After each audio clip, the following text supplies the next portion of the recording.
Going to be conducted in 2 languages, so please choose the channel which is convenient for you, either English or Ukrainian. You can do the choice below on your screen below. After the lecture or during the lecture, you have the option to enter your questions in Q&A, and we will take them after the lecture.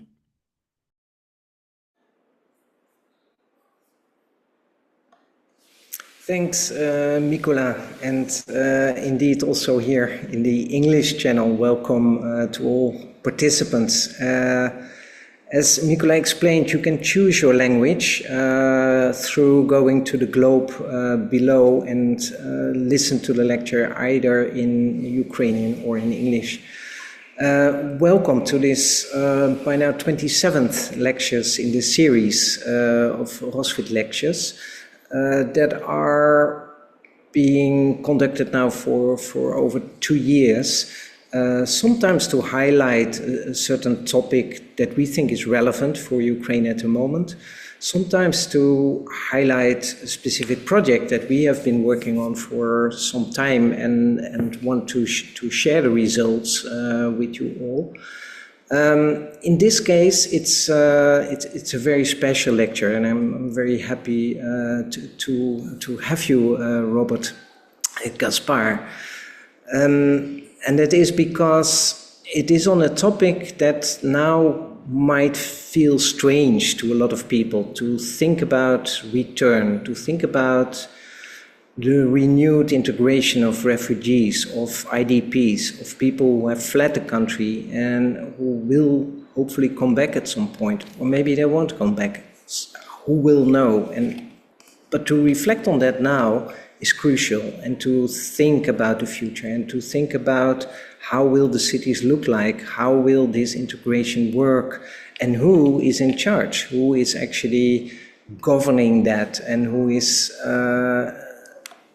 taking care, making the rules, thinking about that. And if you don't do that right now, it will be very late when it's actually going to happen. And we hope, of course, that will be very soon. So this extensive research that Robert did is very timely and very important, and hopefully will continue from now on into the future. I give the floor to Mykola, who is not only the co-host of tonight, but also was at the cradle of this whole research. So, Mykola, please, I give the floor to you.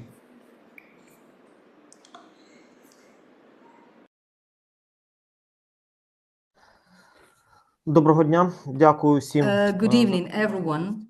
Thank you very much for this opportunity to present our work today, the work that we co-authored together with Mr. Gaspard. But the idea itself emerged within the coalition ROSQUIT in 2022 because we started working on the project of Mariupol, and we had no idea how many people would return to Mariupol after the victory.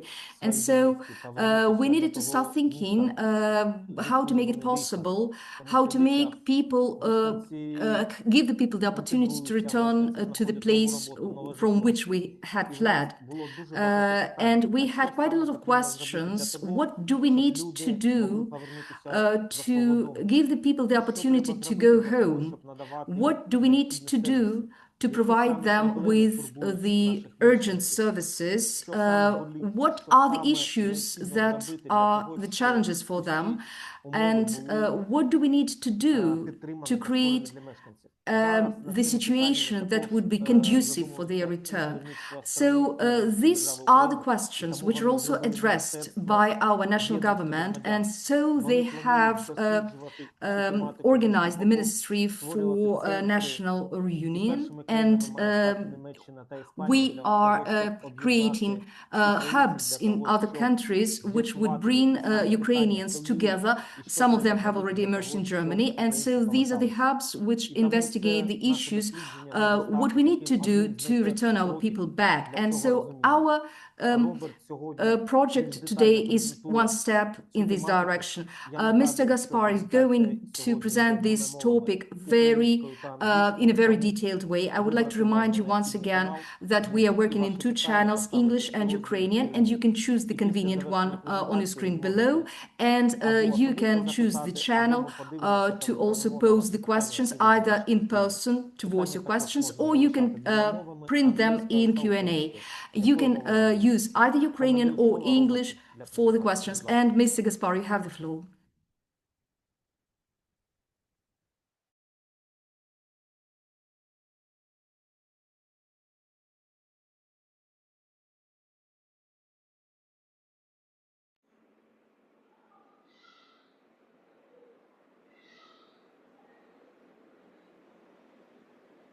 Hello, everyone. Can everybody see the presentation? Yes, we can, but it's not full screen yet. Yes, perfect. Perfect. Thank you, everybody, for joining us today. And thank you to Mykola for the wonderful introduction. And I would like to thank Roskvit for arranging this lecture and also for making this research possible. This research was a part of my master's project at university. And this was the culmination of a 9 to 12 month collaboration where we compile the research and we are presenting the results of that today. So the title of this project is Reconnecting Ukraine Through Information, Creativity, and Awareness. And this title is very intentional. Information implies the collection of this data that we're going to present. Awareness is spreading this information, knowledge sharing, which is a vital element, which everybody who is participating here today is a part of it. So congratulations for being in that phase. And it's what we hope will develop here today in the discussion and perhaps beyond as we kind of use this data to address the urgent needs of displaced Ukrainians and to create innovative solutions to address these problems. So as Mykola introduced, I would also like to introduce the team. This was established last year with Fulco from Roskvit, Mykola, Darina, and Anastasia, who graciously did the translations for the surveys, which we'll get into, as well as the Ukrainian translations for this presentation. So much appreciated. So jumping right in. You see on the right, there's an image of a young Ukrainian woman with her child arriving in Berlin Hauptbahnhof for the main train station shortly after the war started in 2022. And if you see on the left, these are responses that we received from our surveys, answering the question, how have disruptions caused by the war impacted your everyday life and daily routines? And I'll briefly go through some of them, but you can read yourself. It's very personal, traumatizing experiences, life experiences, destruction of the city, loss of their family, loss of their assets, how everything has changed, their lives being destroyed, and having no vision for the future. And I introduced this presentation in order to kind of set or establish two major perspectives I would like the audience to kind of consider throughout this presentation. First of all, that we can talk about GDP, we can talk about economics, we can talk about reconstruction, but the fact is these are personal stories, personal histories, histories that have been drastically changed, right?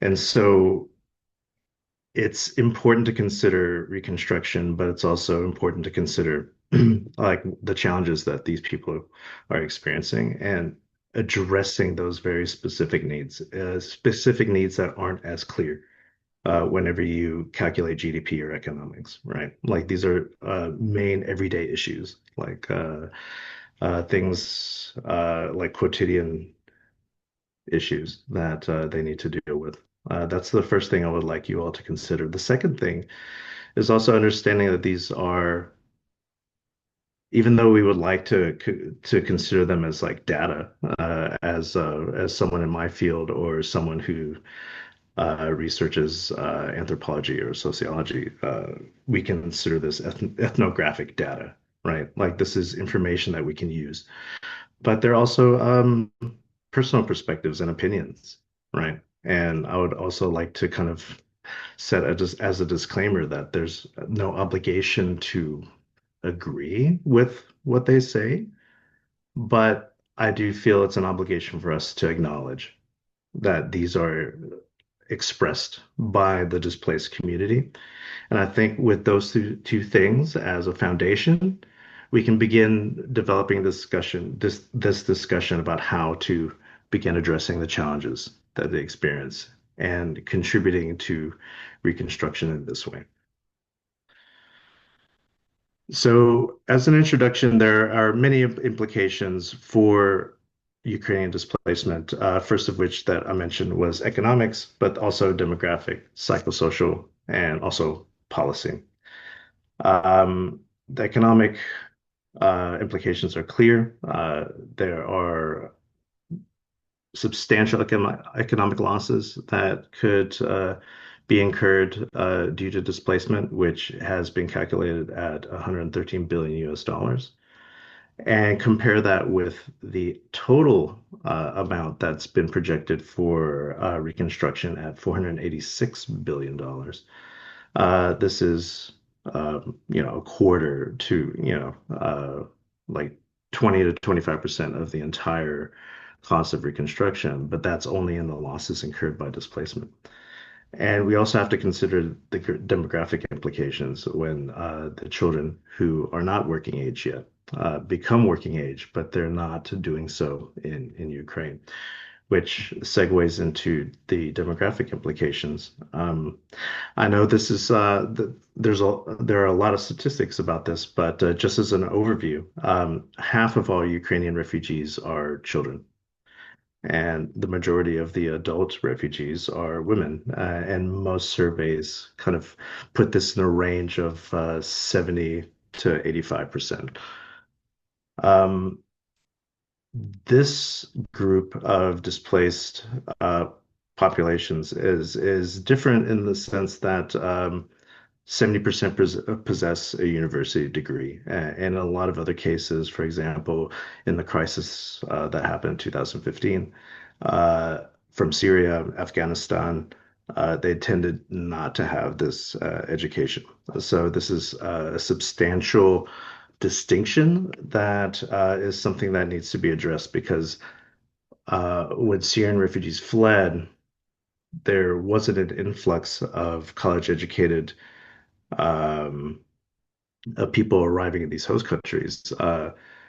Whereas here in the Ukrainian context, you have highly educated people leaving the country. And so that for Ukraine post-war is a problem that needs to be addressed, and which we'll get into later in this presentation.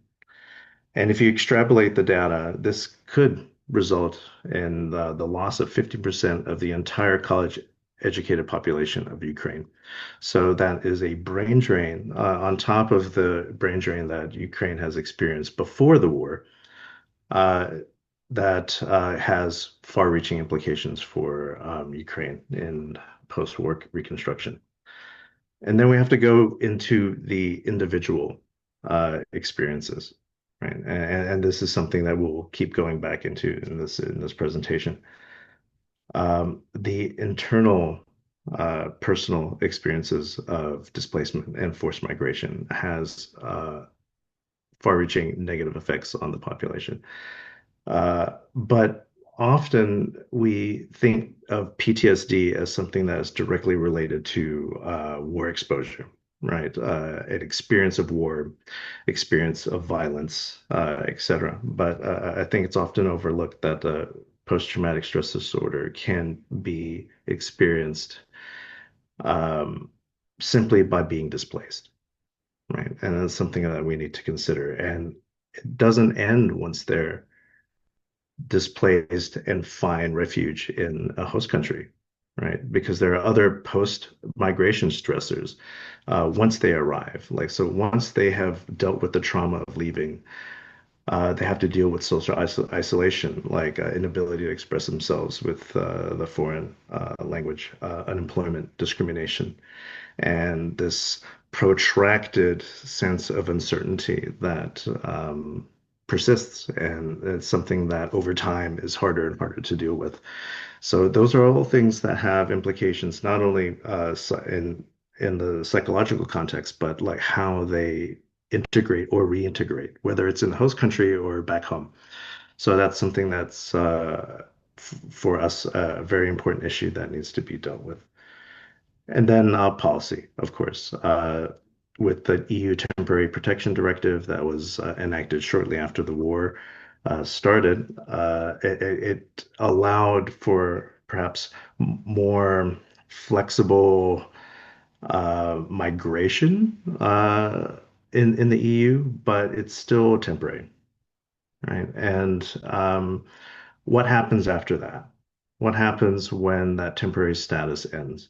And that's a major topic that we just have to deal with and arrive at a solution before this happens because things are very hard to change once policy, especially repatriation policy, is in place, like to change. So that's why this discussion is so important today. But we need to make sure that this process is voluntary, ethical, and that it's safe and sustainable for the successful integration. But it has to be voluntary and by their own volition. So the objectives of the research was to collect demographic data and to develop a new narrative. What do I mean by that? Well, demographic data, there are a lot of surveys available that compile information in terms of numbers, level, employment rates, gender, stuff like that. But there was a distinctive lack of qualitative data, like the reason behind the information that we're receiving. If they're employed, why are they unemployed? If they don't want to come back, why do they not want to come back? And these were very important questions to ask. And by designing surveys that would allow for these responses, like to get this information that goes a level deeper than simply whether or not they're employed, was one of the goals of this project. The next one was narrative development. And we'll get into a lot more later on in the presentation, but it's kind of seeing how the narrative is constructed around displaced individuals. Like, how are they being treated? How are they being labeled? So we did a little bit of research on previous contexts and using the data collected from surveys and interviews, tried to formulate a new narrative that would be empowering and useful moving forward. So we want to improve access to data and knowledge, enhance communication, develop this narrative, and ultimately, we want this to result in the creation of innovative, participatory, and inclusive solutions. And so we want to complement the provide resources for policymaking, and kind of use this data to drive the development of new initiatives. But we wanted to prioritize the human experience. We wanted to make this human oriented from the very beginning because it can generate empathy, empower refugees, promote active participation, and advocate for additional support. Like we feel like we needed to get this message from them directly and put this together and present it to kind of show a new image of like who they are, the challenges they face, and hopefully arrive at a solution that actually addresses their needs. To deal with major issues like social reintegration, housing, brain drain, lack of participation, etc. So to go into the context, a lot of you here attending are familiar, but to just put together some quick figures, since the start of the war, there are currently over 500,000 military and civilian casualties, around 7 million Ukrainian refugees, around 4 million internally displaced, which totals to about 50 million people in need of humanitarian assistance. And we're going to focus in this presentation on these two factors, this 7 million refugees, 4 million IDPs, about 11 million in total. And so you see in this diagram, I compared that with the total population of Ukraine, which is the 30.6 million non-displaced. So you can kind of see how the displacement is in proportion to the non-displaced population, which is about a quarter of the entire population of Ukraine. One thing of note, if you see here, is how this is distributed between adults, men, women, and children. And of note here is based on the most recent UNICEF data, the people under 18 in Ukraine is at 6.6 million people. And if you take the statistic that half of the displaced are children, that means that half all Ukrainian children are currently displaced. So this is a drastic figure, but then it implies that we might, where we should, where we have to focus on approaches that address the needs of children and women specifically. In the way that displacement throughout Europe is occurring, the primary countries of arrival are in Germany and Poland, and to a lesser degree, Czechia, Spain, Romania, and Italy. But this is just sort of just a general representation to kind of see where most of them are. So it makes sense to address the issues in the countries that are most populated or with the most displaced Ukrainians. And now we're transitioning to like this narrative and why it's important. Right now, the Ukrainian displacement, this mass migration event is the largest in Europe since World War II. But a lot of people forget that the previous great European mass migration event was in Bosnia.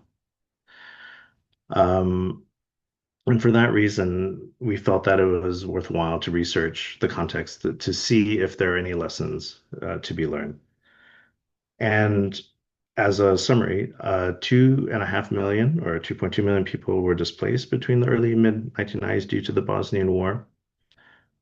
But the surprising thing was that half of them returned home to Bosnia, right, which is abnormally high. I think most cases you wouldn't expect anything more than 10% to arrive to return. But for this reason, a lot of countries, whenever you're dealing with repatriation of refugees, they see this as a successful case study. Like they say, we should replicate what they're doing because obviously they did something right. Half of them returned, but the surprise in this research was that we initially thought the same way, but we came to a different conclusion because we realized that there's a lot of stuff happening behind the numbers. Using Germany as a case study, half of the Bosnian asylum seekers ended up in Germany. So the majority of them were there. But after this temporary status ended, there were actions like multilateral actions to kind of bring them back to Bosnia. And by 2005, a quarter of a million refugees were repatriated, right? But it was considered by force, manipulation, and coercion. And a psychiatric study of recent returnees found that over two-thirds felt that it was involuntary, like they were being forced back. which is okay, maybe if you think about it superficially, like, okay, the return, they felt it's involuntary, but how was their life when they got back? It wasn't much better. They had higher rates of PTSD. The same study from Lesno had P PTSD diagnoses from participants before they left Germany and after they returned to Bosnia, that their PTSD diagnoses went up. 60% showed declining mental health with diagnoses for PTSD, depression, dysthymia, phobias, suicidal tendencies, etc. That's just psychological. Think about how they integrated just in terms of basic needs.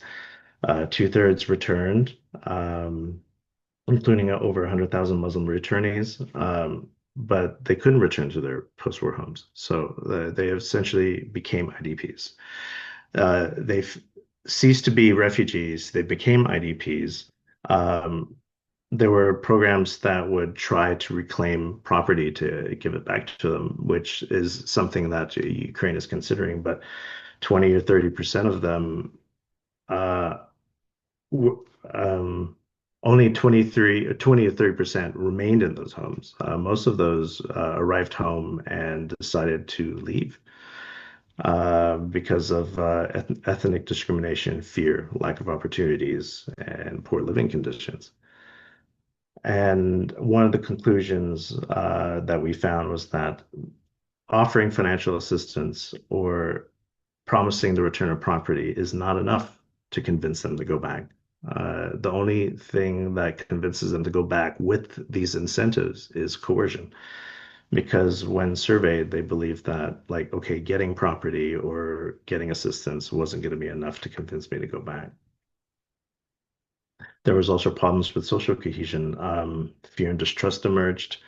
There was discrimination, resentment. And of course, this is a very specific context. There's a lot of extra issues in terms of ethnic background, religion, etc. But one thing that we'll be showing in the in the evidence is that there's a building rift between those who stayed and left. And in the case of Bosnia, whenever returnees came back, the people who stayed thought that they were being given special privileges and assistance and that they were rich. Like that was kind of the consensus for a lot of people returning. And so there's that social threat to social cohesion that needs to be addressed because when they come back, there are two different lifestyles, two different experiences that now have to somehow coordinate and reunite into a singular Ukrainian context, a Ukrainian sense of identity. And this is something that'll be important later in this presentation. And so there are two underlying assumptions that displacement represents a threat to national economic growth, which is the argument that is given by the Ukrainian government and by multilateral international institutions that we need to ensure the demographic growth of the country and ensure the GDP. But at the same time, there are these narratives that are being constructed that uh, place this economic growth over the health and well-being of those who are actually displaced, and that's a primary topic of this presentation. So, diving into the data, in order to get more information and data, we created two self-reported stakeholder engagement surveys, one with the Tally platform and another with Polis. Altogether, we had about 300 participants. And in addition to that, we had 16 interviews with refugees, IDPs, academics, administrators in Ukraine, nonprofit administrators, etc. And so a lot of this is based off of the results of those findings. So one difficulty that we had with the data was making sure that it was representative. And it's almost impossible in this context. Ukrainians are everywhere now. The diaspora is spread all over the globe. So how do we make sure that this is somewhat corroborated with the current surveys. So in this survey, we initially had basic demographic questions, of course, age, gender, employment. And we found by and large that they compared with other surveys by the IAB, CES, CDOS, etc. So our results show that 80% of the respondents were women, about a third were unemployed, a third were underemployed, half were identified as IDPs because unfortunately we didn't get that much information from refugees outside of Ukraine, but we did have half of them experiencing displacement internally. And our data showed that 25% had already left or were planning to leave Ukraine. Two-thirds had not returned to Ukraine, either temporarily or permanently, which is slightly lower than some of the other surveys. 70% of those who did leave did so with a partner and a child or a child, which is understandable. About 60% knew friends or family in the host country, which convinced them to move to said host country. And there was a split in terms of like who wanted to remain, who wanted to return home, and who expressed uncertainty. And this actually reflects the original data. During the first year, the first wave in 2022, a lot of the surveys showed this exact same ratio. Now, in the third or fourth wave, you tend to see half of the people being uncertain, with about a quarter deciding to stay abroad or a quarter deciding to committed to returning home. I think one of the reasons is that primarily in this survey, half of them were IDPs. So I think it's fair to say that more of them are willing to return home if it's within their borders, but this is something that's unclear in the data. Sorry, I actually forgot to skip those slides. Anyway, but then this is the point where it starts going into like the more interesting information.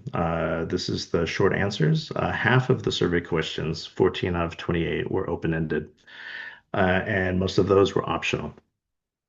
And these were open-ended questions to allow the participants to express how they feel, which had challenges in terms of interpreting the data.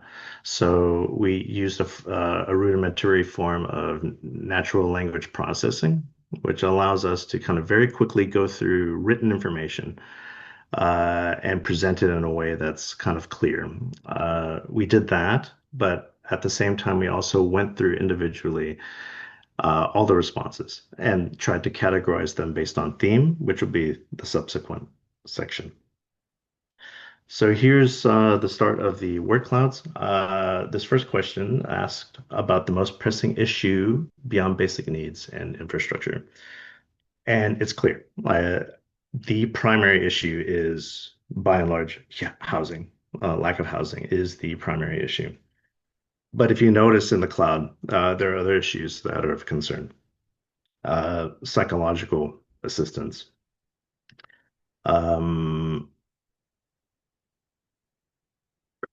Pardon.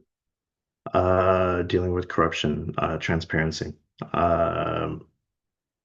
financial assistance, services, etc. And you'll see this in the next questions as well. The next one asks respondents about what they could do to address these problems. And this is quite an interesting response because there's these responses were split into two. Half of them actually were quite interested in contributing their thoughts about what they felt would help reconstruction, about national unity, inviting experts and specialists to help in reconstruction, education, employment. But there was another group that felt very detached, and you can see like nothing. A lot of them said that it wasn't their responsibility to think about solutions, right? It was the Ukrainian government's job. And these represent two sides of an issue that can be addressed by improving the relationship between governments, the administrations, like social services and the people, which we'll get to in the recommendations later.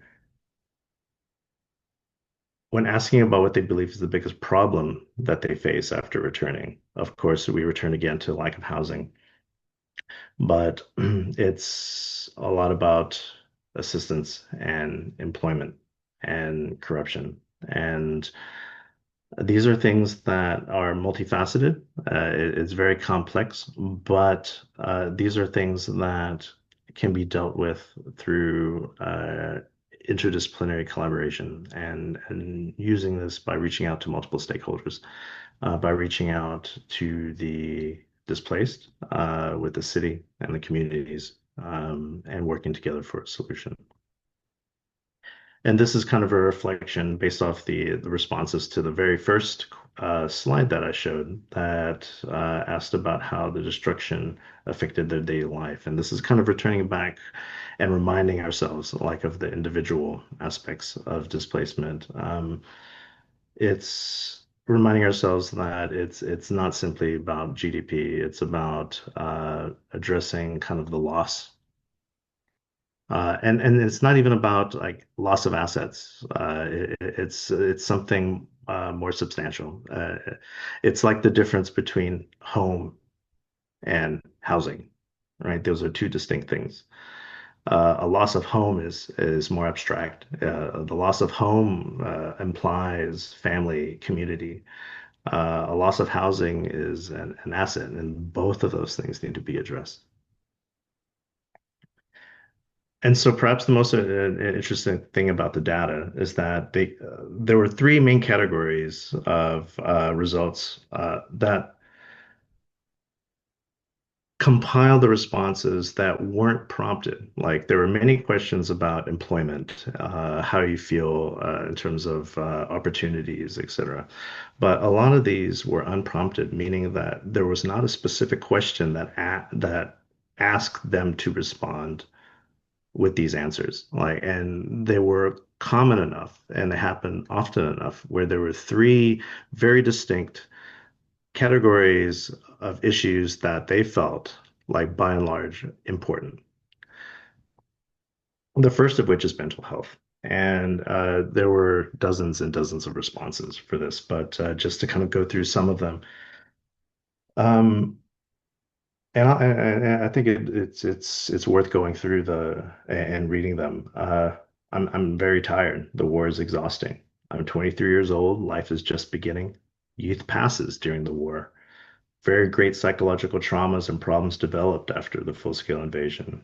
PTSD, protracted depression, reluctance to see people and communicate, loneliness, hopelessness, nervous breakdown, mood swings, sometimes an unwillingness to live at all, complete homeless, psychological trauma, including the children, panic attacks.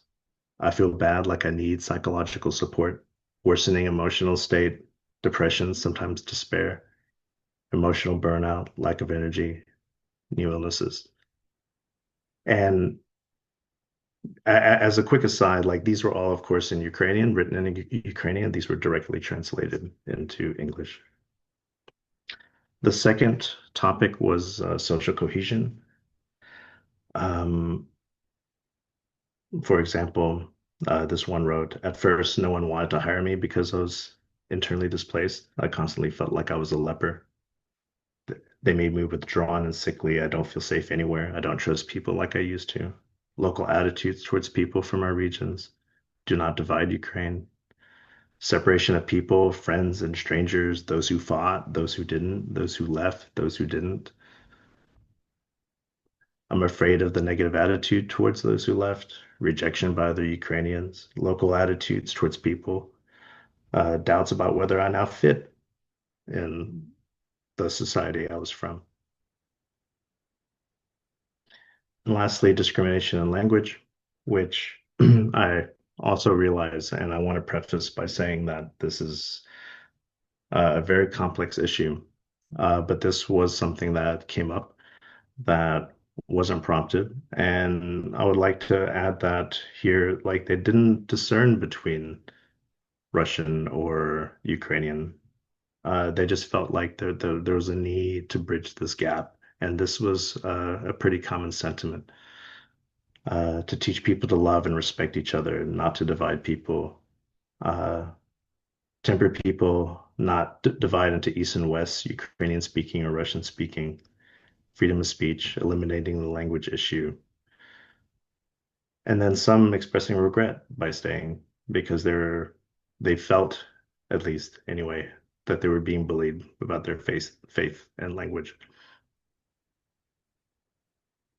And before I move on, like I think this is a very important topic because I think this is something that um, we don't necessarily have to agree, but these are things that are being expressed, and I think it's important to acknowledge these things because these are issues that may or may not become an issue in the future. But I think the fact that they express these things means that we do need to at least um, acknowledge them and confirm of its existence. Um, yeah. And so moving forward, there was another survey that we did, which was less successful. We only had 22 responses, but it was enough to kind of gauge to split them into two different groups. And a trend became apparent when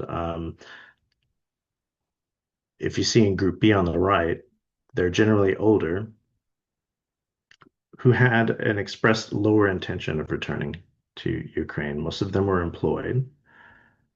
But then it was also clear that the reason why they didn't return or they're less interested in returning is because they had lost more, right? They're older, maybe had acquired more assets, and they lost more, they have family. And so they were less willing to return versus Group A, which is younger, perhaps had fewer assets, um, more difficulty finding work, but they struggled more abroad, although they were more willing to return. I would like to say that, like, due to the low number of responses, I would say that it might be difficult to extrapolate too much like information out of this, but this is something that's of interest and something that could be developed further. And then the interviews, which were done, like I said, with a lot of stakeholders over the last year. And the main takeaways were that from all these experts and these people who were experiencing displacement, the conclusions I came to was that we should probably accept that they are unlikely to return, and that we should focus on IDPs, rebuilding a better and a more appealing Ukraine for them to return to. But above all, if they do return, that should be non-coerced and completely voluntary. And I think should be priority number one. We should reject policies that rely on these misrepresented narratives, which we'll get into in the next section. And one of the main ideas is this idea of fairness, which will be addressed in the recommendations. Fairness is often a stigmatizing concept because fairness for whom, right? Fairness for one might not seem fair for another. So it's just a concept of fairness, I think, is often a word that people throw around without kind of understanding the repercussions and the significance of it. And a few of the things that we'll get into in the following sections with recommendations, but allowing refugees to contribute abroad, regardless of whether they want to return. Improving social cohesion and addressing the gap between policy and practice. But we'll get into this in the following sections. So now creating the new narrative. One quote by the UNHCR says that refugees are not the crisis, it's the narratives we tell about them. So based on the data and the research, we want to propose the argument of between like victimhood and agency. And as a preface to start this discussion, displaced Ukrainians are absolutely victims of the war of Russian aggression and of circumstance. But it's often exaggerated for specific purpose to convey helplessness, passivity, and action. These are like images that are constructed in order to increase humanitarian aid, for example. And it succeeds in obtaining this amount of aid, but it grossly underestimates and underappreciates the contributions of displaced Ukrainians that they're doing right now. And I feel like it's a um, it the truth is far different because the narrative that's being presented is that they're simply there to be beneficiaries for international assistance, while at the same time they're contributing immense resources to Ukraine and the war effort. For example, in our survey, 70% responded that they contributed by donating, volunteering, or both. And then when doing the research, the remittances or the money that refugees pay back to Ukraine, to their family and friends, accounted for 10% of the entire GDP of Ukraine in 2022. It's gone down in recent years. Now it's about 8%. But to say that they have not contributed to the war effort, they haven't contributed to the economy is false. And another point worth mentioning is that out of 300 participants, not a single person expressed that they received aid, you see right here, and or didn't need to work, which often goes against the perception that they're leaving the country and they're getting aid from the host country and getting assistance and therefore not needing to work. Uh, the truth is that they want to work. Not only that, they want to work and contribute, but they don't have any avenues. A recent Vox Ukraine study reported that 70% of refugees believe that their skills are useful for reconstruction, and half of them said that they learned this while in the host country.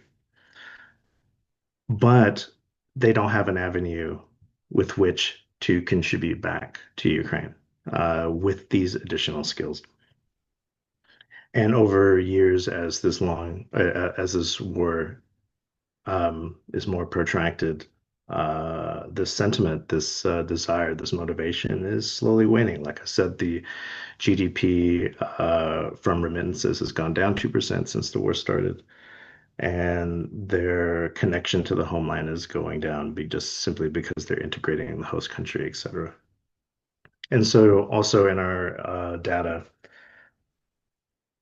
two-thirds felt a lack of agency or an ability to act according to their own needs. 30% reported that they felt this way constantly. 90% felt that they felt detached from the cultural and political discourse. 37% felt this way often, very often, or constantly. And when asked whether displaced Ukrainians and IDPs have enough opportunities to engage in these topics, only 11% responded positively. And so we're going to return back to these personal stories. Another thing that's worth mentioning that's often overlooked is that although a lot of displaced Ukrainians experienced this first in 2022, a lot of them have been experiencing this for a decade, right? And this is in the surveys, we received a lot of personal stories talking about having lost everything twice, right? Losing property, family twice, being uprooted, and then yeah, of course, family loss over this entire period. And I'm not going to go through a lot of these because it's quite heart-wrenching. But these are experiences that not only have been experienced over the course of a few years, but some of them have been doing this for a decade. So end with the recommendations. And the first recommendation is to rethink approaches of how we prioritize refugee and IDP well-being. The thing is, and it was the case with this research, that human-centric approaches take a lot of time, right? It's not as easy to collect the data because it's not simply about seeing how many people check box A, box B, or box C. It's going through and seeing their individual responses, seeing the things that matter to them, the challenges that they face, which is often overshadowed by GDP, economic growth, demographic losses, and all that. But recommendation one says that we should prioritize above all the safety and dignity and well-being of the refugees, which means that we should direct our attention to them just as much as the implications for Ukraine's GDP. The second is the critical and responsible approach to narrative building, which is first and foremost like being open to question whether or not the images that we're painting are beneficial, right? On the one hand, yes, maybe painting displaced Ukrainians as helpless victims like helps obtain money and assistance, but does it empower them? Or does it take away agency? Does it take away their ability to act or feel like that they're capable of acting? And I think it's very important to at least to reflect as an individual or a nonprofit, corporation, or a government to see whether or not these narratives that we're constructing are actually helpful. And with that said, like this quote here, victimhood and agency are not mutually exclusive. You can present displaced Ukrainians as victims, who they are. They are victims. But you can also construct a narrative that facilitates their agency and ability to act for themselves and for their communities. Next is addressing the challenges and needs of the target group, which is to listen. The first step is listening. The second is to act. It's getting beyond the needs of housing, which of course, like we've shown in our data, is very important. But to get to the deeper issues of mental health, of social cohesion, lack of agency and participation, discrimination, all of these things are actually the direct needs, the needs that they have expressed beyond the basic needs. And I think we don't get to that point unless we listen, but then we have to act upon that knowledge. Next is building trust in institutions. Like one of the questions in our research, we did point out that, yes, there's kind of this divide between people who were willing and open to making suggestions as to how the Ukrainian government could help. But there was also another that was maybe a little bit detached, indifferent, right? And a lot of it's based on the history of Ukraine. But at the same time, by bringing stakeholders together, different groups together, by having nonprofits working with local businesses and working with local government, brings them to the table and allows them to interact with all these groups at a very early stage. And with that said, familiarity builds trust. The next is acknowledging and confronting the existence of discrimination. Advocating for social cohesion means bringing all Ukrainians together. Like I said, it's not about pointing fingers at a particular group, but it means creating a Ukraine that we feel is accommodating for everybody. And that's something that's not easy. It's something even in very many like other countries, it's something that needs to be worked on. It needs to be maintained. It needs to be incubated, cultivated, and supported. And I think this is something that is seen as a secondary thing that happens once they're back home, for example. But this is something that needs to be considered from the very beginning because these are their concerns. These are the concerns that are affecting the decision to return home because, the people in our surveys said that they were already displaced and they fear this already. How can we make sure that they feel welcome wherever they decide to be, whether it's in the host country whether it's in another region of Ukraine or whether it's back in their place of origin. Next is acknowledging the contributions of refugees and IDPs, celebrating the fact that they're doing their best to contribute to the war effort by donating, by volunteering, by contributing to the GDP, which they are doing, right? But it's signaling that and letting them know that their contributions are being appreciated because it should be, right? And by having laws in place that may exclude them because they decided to leave does not take into consideration the contributions that they may be doing and making from abroad, which segues into the next one, allowing pathways for refugees to contribute abroad. And this is a great opportunity, especially with the diplomatic missions throughout Europe, including like the Ukrainian embassies in host countries, that this is a perfect opportunity to bridge that gap between them, their respective European institutions, and using it to support refugees, refugee-led organizations. The next one is de-emphasizing return, which is not saying that we shouldn't focus on that, like we shouldn't expect repatriation, but rather to focus instead on other factors that could positively affect repatriation rather than repatriation at all costs.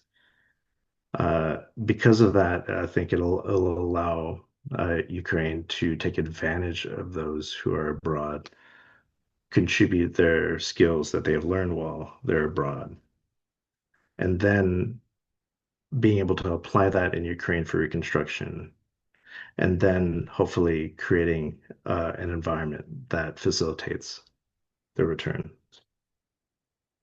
And lastly, to address the gap between policy and practice. I think a lot of the organizations, Rosovitz also, they embrace the research to find this information that we're presenting here today, right? And then there are the boots on the ground type of organizations that are there to distribute assistance and to give assistance. But there's this middle ground that would be beneficial for these organizations by seeing what works and then applying the research and vice versa, having a dialogue between, or a discourse rather, between the disciplines, the traditional disciplines of sociology, anthropology, along with international policy development and the people who are doing things in Ukraine. But I think having this interdisciplinary umbrella that brings these groups together would create more beneficial programs and allow for informed actions. And of course, I show the quote, informed people leading to informed communities. Like information sharing is one of the primary goals of this project. And I think if we inform all of our actions and share those actions, we can create solutions, creative solutions to help Ukraine, not only during reconstruction, but now. So that concludes my presentation. Thank you so much for your attention. And yes, I guess we're open for questions. Thank you, Robert, for this extensive research, which is a lot more that you could share, of course, in this short period of a lecture format. My first question would be, you gave recommendations, but what if you would have time, resources, and a whole team of people? What would be the first follow-up research or action or act that you would like to continue on or recommend others to do? Very good question. and that's the challenge, right? I think the challenge is knowing that there's so much to do Yeah. and choosing one or two avenues or pathways uh, through which one can make the most impact, right? But in the context of this research, one of the profound conclusions was that instead of focusing the energy, like we mentioned, like of bringing them back, focusing on the people where they are now, right? Because there's that transition period that it implies policy changes, it implies national, international governance, right? But there are two things that are currently existing that could be addressed right now: the people, the refugees in host countries, and the IDPs in Ukraine. Having that approach would lead me to believe to develop programs to reach out to refugees where they are, which there's a lot of benefit to that, right? Like one, you can take advantage of the international relationships that Ukraine has made in those host countries, which also allows for greater funding potentially, right? Like getting Ukrainian funding through the embassy, but getting additional funding in Germany, right, in collaboration with the embassy.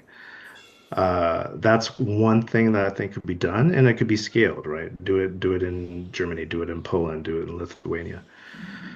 On the other hand, what do we do with the internally displaced, right? And I think that's very immediate, very close, and in terms of scale, much easier to do because we can focus on very small localities, right? We can focus on a city or uh, Ramada or like region. And I think that allows us to kind of more directly impact their displaced Ukrainian livelihoods by applying these things like this data by, for example, addressing needs of children. That's something we point out in the data, and I think that's something that's grossly overlooked because they're the ones that you might not realize the negative effects now, but their experiences now. And like I said, half of all Ukrainian children are displaced.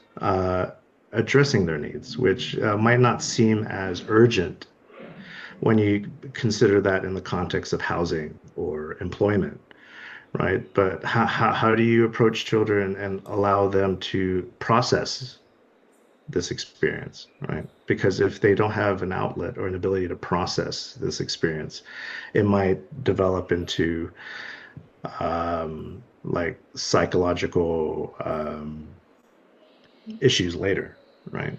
And that was something that I got from interviews with people in former Yugoslavia, right? Where people came back and they didn't resolve these issues. Like they never actually dealt with the trauma that they experienced during the Bosnian Wars, so they struggled in adulthood, right? These are things that we can kind of consider now and focus on. Sorry, that was a Yeah. really long answer. No, no, no. Very, very relevant and I think topical because it's actually what people can do. And what strikes me, I'm from the Netherlands. Here, I know that it has been quite a struggle for Ukrainians to find jobs that are remotely close to what they did before. But also, I remember very well that Oleg Drozdov, who is one of the two founding fathers of CrossFit, one of his first concerns was the brain drain. The very first one when the war broke out was the fact that people would go abroad and how to get them back. And it was even on the forefront of the mind of a lot of municipalities, like how do we make our cities so attractive that they will return and they will come back. But there is actually, and that you point out very nicely, there is a lot you can do in those foreign countries to to host refugees in a way that they find the opportunity. I really like your expression, what you're saying, that in between, yes, you are a victim, but still you have an agency. And well, Mykola, I think you are a very nice example of a program in the Netherlands, in this case of the city of Utrecht, who found a way of facilitating a job position for you, which works very well. So could you maybe explain a bit?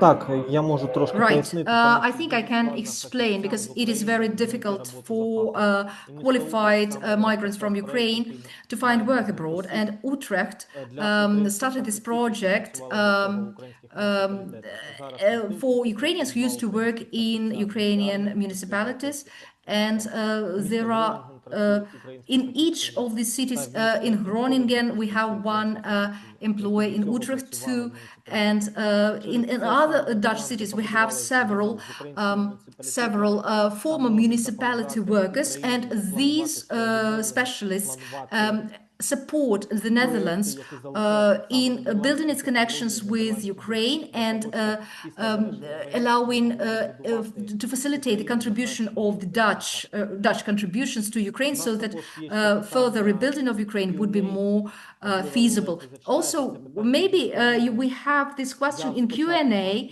мабуть, Lilet, перекладу can на you українську. Дякую, Роберт, за read цю it? чудове дослідження. У мене Robert, thank you питання. very much for your Наскільки brilliant своєчасно, на вашу presentation. думку, And гуманітарна the спільнота question повинна is, почати займатися добровільним when поверненням should чи все ще the international занадто рано? community work for the return of migrants, or is it too early yet? So this is kind of a summary of the question.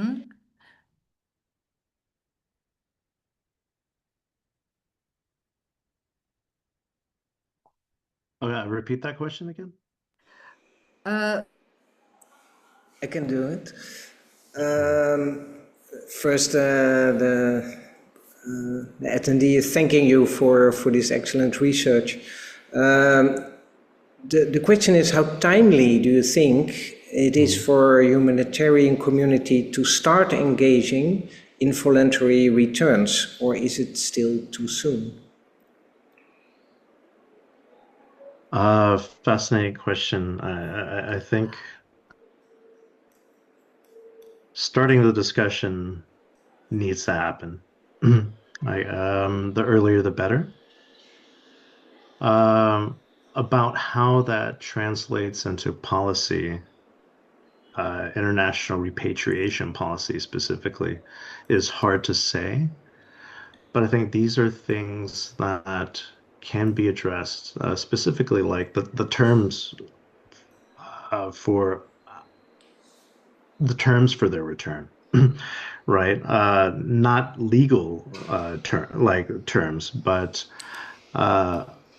their expectations, their needs, right? Like you can begin addressing like their needs by in establishing programs that assist with like social cohesion between like returnee communities and your resident local communities, right? Those are things that could be developed now.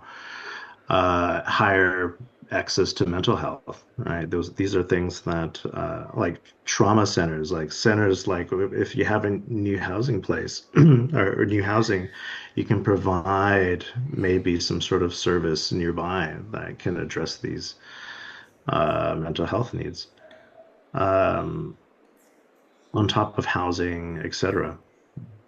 But that can almost run independently from the large scale needs, right? Like housing, recompensation for like repairing destroyed homes, for example. Like that's something that's beyond even my scope,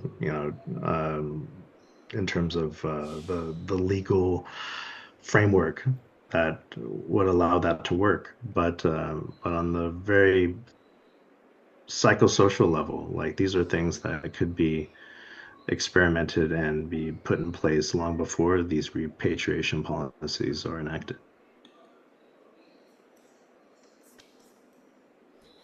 В мене ще є питання. I also have a question.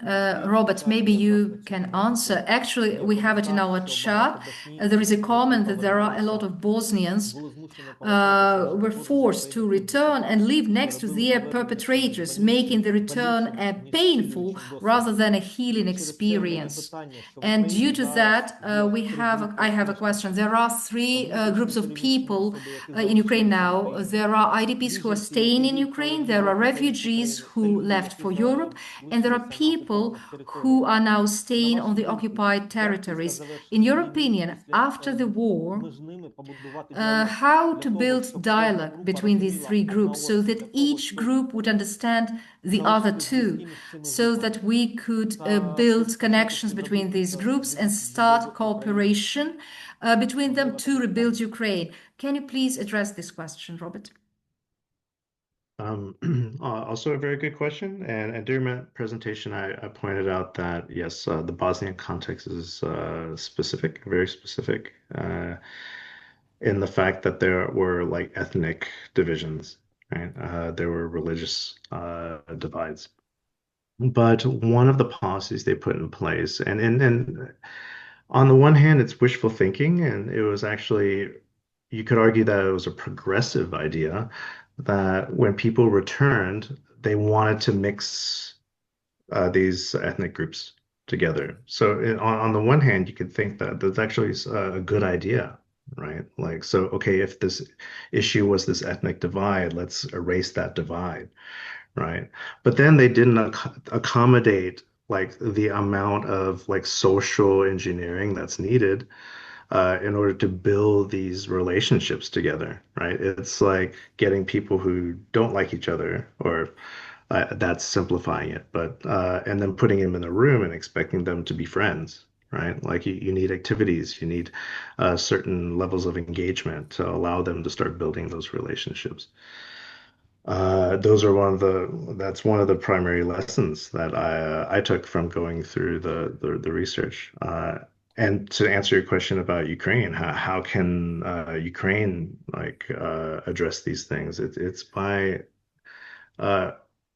considering these issues as vital issues to ensure social cohesion, right? Like, because these are all different groups, but the problem is that they define themselves now. Over time, they're defining themselves more and more as a different group, right? Like the idea of like a national unity or one Ukraine, right? Even though that's something that's promoted, that's a goal that we all feel, right? But the reality is that differences in life experiences and location, right, are starting to create these different pockets of experiences, whether it's language or location, or whether I'm displaced or not, or I'm in a host country, right?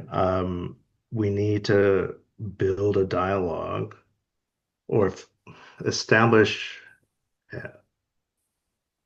a way that this dialogue can exist that reconnects these people together, right? Because I think with the war, it's easy to start labeling and defining people as you did this, you didn't do this, you're here, you're not here.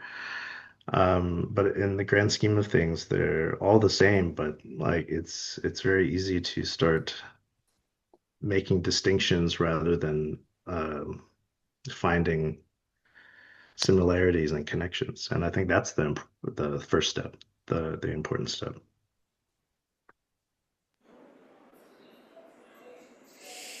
I think follow-up is again in the chat, and that relates to when you say we. You are hinting, I think, at a kind of facilitating position for this dialogue to happen. But who is the we is needing to facilitate that. And I think that is a very important question. And here there's talk about European aid workers, so people from outside basically telling how people should behave or should come together or could deal with that. I think you also stressed in the research the need maybe even for involving people who are the ones that is being talked about. And how did you find ways, or did you find good examples on how to do that? And I think it depends on the organization whether or not they're familiar with approaches or they conduct their projects in a similar way. I would say, for example, Roskvit is quite adept and quite familiar with, for example, like community engagement and kind of reaching out, right? But for other entities like local administrations and municipalities, right? They're often like less familiar with kind of this collaborative, interdisciplinary workshop type of problem solving. Not to say that it's wrong. It's simply a lack of experience, right? And I think it's important in this sphere, this space, that there are organizations that are willing to kind of to develop these approaches and use that to bridge this gap between stakeholders and target groups, right? We need people in Ukraine who are willing to say, like, okay, the municipality, come here, local businesses as well, displaced individuals, local communities, right? Like to have them together, but also have an approach that understands the importance of listening to the needs of each, right? And can come up with a strategy to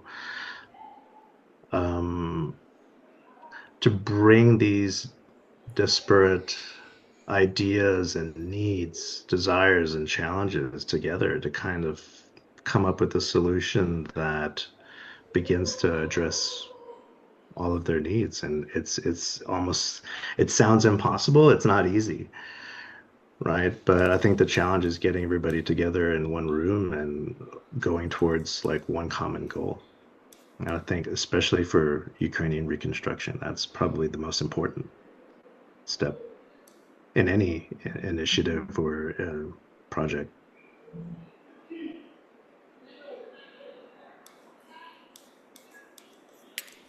Під час презентації я ще бачив... During the presentation, I have also seen Anna Moshenko raise her hand.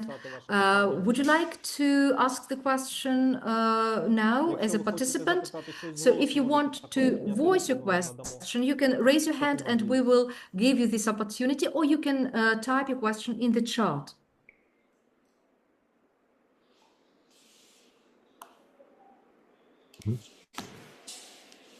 Не бачу реакції, можливо, I cannot see the hand. Maybe we have already addressed the question Anna had. So Lilet, maybe you have more comments or questions.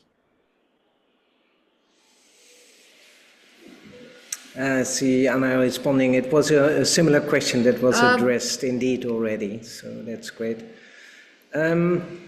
Yeah, I'm also looking at the audience. If there are more questions, maybe people have personal experience with returning from other countries who have some ideas or tips, because I think that is also what you addressed in the beginning. This research is the start of a larger thing that we would also like others to engage in, to work on. It is a difficult topic, as you explained, and something that needs a large group of people to start working on it and discussing it. And it's not the easy discussion to have. So therefore, I think it's very important that you did this and bring up those questions and bring up those discussions.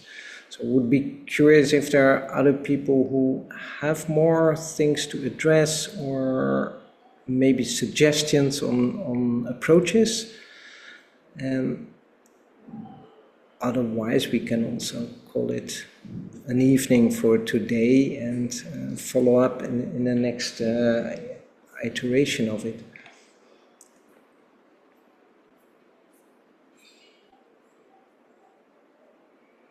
for another. Okay, then I think we should wrap it up, and not by thanking you again for your effort, for your time you put in this. I think there's a lot of applause coming from the attendees as well. Remind everybody that this will be this has been recorded and it will be on YouTube, the channel of HostFit, where you can also find all the other lectures. So please look at things that interest you and keep following our program. You can also sign up for the newsletter of HostFit on our website to follow what we do and follow also this meetings or gatherings or lectures, or how we call them. Thank you so much for attending. Thank you for talking again, and let's see you the next time. Thank you very much, everyone. Всім дуже дякую.